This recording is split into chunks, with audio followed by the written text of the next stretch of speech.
नमस्कार, मी Sandeep Desai. Special report मध्ये आपल्या सगळ्यांचं स्वागत. बारामतीच्या अंगणातच आता प्रत्यक्ष पॉवर गेमची सुरुवात झाली आहे. बारामतीकरांनी आता फक्त माझा ऐकावा असं आवाहन अजित पवारांनी केलं आणि त्याचबरोबर शरद पवारांच्या 1967च्या बंडाचा दाखला देत अजित पवार यांनी स्वतःच्या भूमिकेला योग्य ठरवलंय. काय म्हणालेत अजित पवार बघूया, त्याबद्दलचा एक रिपोर्ट. अजित पवार गटाची नाही, राष्ट्रवादी काँग्रेस पक्षाची. तुम्ही कोण ठरवणार? आम्ही म्हणतो तेच खरा. इकडं पण तिकडं पण तसलं चालणार नाही. ही साखर कारखान्याची असो, माझ्याकडनंच होणार. दुसरं कुणी आजच्या घडीला तरी काम करू शकत नाही. आता बाकीच्यांचं लय वर्ष ऐकलं, आता माझं ऐका. बारामतीकरांनी आता फक्त आपलं ऐकायचं असं आवाहन अजित पवारांनी कार्यकर्ता मेळाव्यात केलं. या निमित्तानं अनेक दिवसानंतर अजित पवार पुन्हा एकदा फार्मात आल्याचं बोललं जात आहे. कारण थेट आणि स्पष्ट बोलणाऱ्या अजित पवारांनी कालच आम्ही म्हणतोय तीच राष्ट्रवादी असं विधान केलं. त्यानंतर आज आता बारामतीकरांनी आता फक्त आपलं ऐकायचं असं आवाहन अजित पवारांनी केलंय. काल बैठक पार पडली कशाची? अजित पवार गटाच्या सगळ्या पदाधिकारी. अजित पवार गटाची नाही, राष्ट्रवादी काँग्रेस पक्षाची. नाही तर तुम्ही कोण ठरवणार? आम्ही म्हणतो तेच खरा. तिथं वेगवेगळ्या बारामतीतल्या वस्तू ह्या ठेवायला पूर्वीचं कोट, तिथं ती व्यवस्था मी करतोय. तुम्ही थोडासा दम धरा आणि आता इथून पुढं फक्त माझं ऐका, बाकी कुणाचं ऐकू नका. आता बाकीच्यांचं लय वर्ष ऐकले, आता माझं ऐका. मी तुम्हाला अक्षरशः असं काही करून दाखवतो, कारण प्रत्येकाला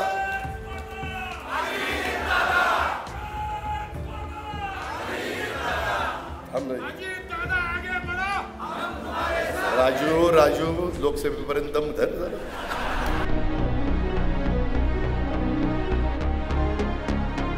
दरम्यान शरद पवारांनी 38व्या वर्षी भूमिका घेत सरकार बनवलं, तर मी वयाच्या 60व्या वर्षी भूमिका घेत असेल तर चूक काय, असं म्हणत अजित पवारांनी पहिल्यांदाच तत्कालीन मुख्यमंत्री वसंतदादा पाटलांना बाजूला केलं गेलं असं म्हणत शरद पवारांबाबत मोठं विधान केलं. आणि मीच नाही, मी तर 60 वर्षाचा पार झाल्यावर घेतली. काहींनी तर त्यावेळेस 38व्या वर्षी घेतली. आपण पाठिंबा दिलाच की नाही? चव्हाण साहेबांचा विरोध होता, दादांना बाजूला केलं गेलं. वसंतदादा पण एक चांगलं नेतृत्व होतं, तरी देखील दादांना बाजूला केलं गेलं आणि जनता पक्षाला देऊन त्या पद्धतीचा निर्णय झाला. म्हणजे मागं कोणी निर्णय घेतले नाही असं नाही, मागं 40च्या आतच निर्णय घेतले. मी 60च्या पुढे निर्णय घेतला. त्याच्यावर तुम्ही तर मला समजून घेतलं पाहिजे. जमीन आसमानाचं अंतर आहे. शरद पवारांनी केलेलं आपल्या पक्षासाठी केलं की आमच्या पक्षाचे आमदार फोडून तिकडे नेत आहेत. पण अजित पवारांचं बंड हे स्वार्थासाठी आहे, आपलं डेप्युटी CM पद मिळवण्यासाठी आहे. जो मनुष्य आपल्या चुलत्याचा सख्या, ज्याने तुम्हाला लहानाचं मोठं केलं, त्याचा विश्वासघात करू शकतो. लोकांनी तुमच्यावरती विश्वास का ठेवावा? त्यांच्याबरोबर आलेली माणसं काय लायकीचे आहे? ते भुजबळ आणि ते धनंजय मुंडे. मी तुम्हाला त्यांची माहिती सांगितली. आणि बाकीचे जो आहेत इतर आमदार आणि ते सगळे परत जातील शरद पवारांचे. ही दुर्दशा होईल. कार्यकर्त्यांनी दोन्हींकडे न राहता एकाच बाजूला राहावं असं अजित पवारांनी स्पष्ट केलंय. मात्र जिल्ह्यातील कामं ही माझ्याकडूनच होणार, दुसरं कोणीही करणार नाही असंही अजित पवार म्हणाले. थोडंसं कठोर भूमिका ही तुम्हाला घ्यावी लागेल. इकडं पण तिकडं पण तसलं चालणार नाही. ज्याला माझ्याबरोबर राहायचं त्यांनी माझ्याबरोबर राहा. त्याच्या संदर्भामध्ये मी कामामध्ये कमी पडणार नाही. आणि ज्यांना इतर ठिकाणी जायचं तो तुमचा अधिकार आहे, पण तिकडं पण जायचं, इकडं पण जायचं, कारण मी सगळे प्रकार करून बघितले. ही साखर कारखान्याची असो, माझ्याकडनंच होणार. दुसरं कुणी आजच्या घडीला तरी काम करू शकत नाही. कारण आज आम्ही सरकारमध्ये आहोत. आज माझे अमित शहांशी संबंध चांगले, आज माझे नरेंद्र मोदी साहेबांशी संबंध चांगले. 7 वाजले मी एका अधिकाऱ्याला फोन केला की 1 कोटी रुपये ह्या कामाच्या करता मंजूर करून द्या. तो म्हणला यस सर. आता हेच जर मी सरकारमध्ये असतो तर झालं असतं का?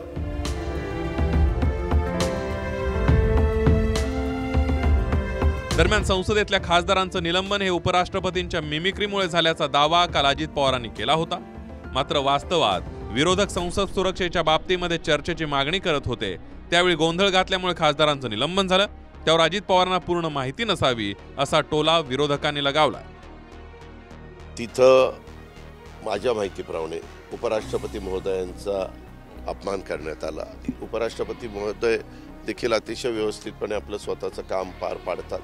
असं असताना तिथं जी काही घटना घडली त्याच्यामुळे एवढ्यांच्यावर ॲक्शन घेण्यात आलेली आहे असं माझ्या माहितीप्रमाणे मला जी माहिती मिळाली त्या आधारे मी तुमच्याशी बोलतो. मी स्वतः पार्लमेंटमध्ये होते आणि तुम्ही रेकॉर्ड माझा चेक करू शकता. आम्ही कधीही वेलमध्ये जात नाही, आम्ही कधीही घोषणा देत नाही, आम्ही कधी बोर्ड दाखवत नाही. तुम्ही माझा रेकॉर्ड चेक करा, त्या दिवशी व्हिडिओ पण चेक करा की आम्ही घोषणा दिलेल्या नाहीत. आता ही सगळी माहिती दादांना कदाचित नसेल काय काय झालंय. अजित पवारांआधी पुण्याचे पालकमंत्री भाजपचे चंद्रकांत पाटील होते. नाव न घेता अनेक कामं या आधीच्या पालकमंत्र्यांकडून होऊ शकली असती का असाही प्रश्न अजित पवारांनी केला.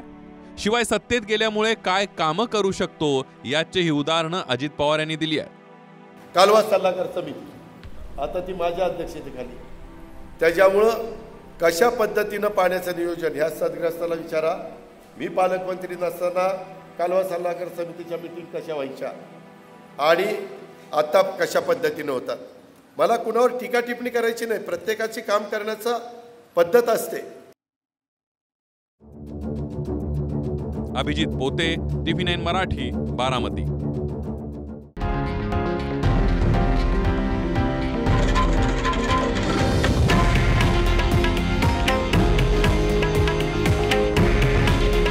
हे आहे देशातील नंबर 1 न्यूज नेटवर्क आणि आपण पाहत आहात TV9 मराठी.